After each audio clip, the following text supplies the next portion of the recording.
I'm all for in other nations, other religions living in Israel if they accept Israeli law and peace. Like you're saying about people being transferred to like where the question is where people would go because not many people would participate voluntarily in that, like to accept like and to leave. I At wonder. the same time, I'm I'm seeing actually now, like wondering. in Toronto.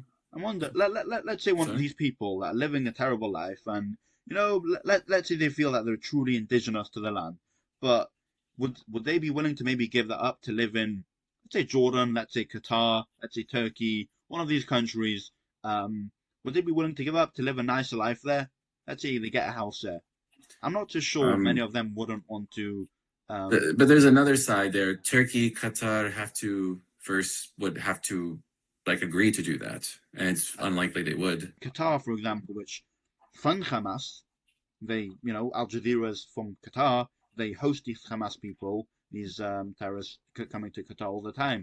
And, Mhm. there is no real reason. I've seen some statistics of how they could pretty much take the Taba airport, which is just around a half an hour drive from the Gaza border within Egypt.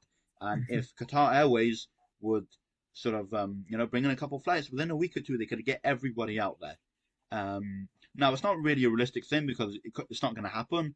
But if they're the one that have been funding this, they're the one that have been okay with this. They're the ones that have been, facilitating these Hamas leaders to be in Qatar. Shouldn't they now suffer for the consequences and take their brothers, to their own country?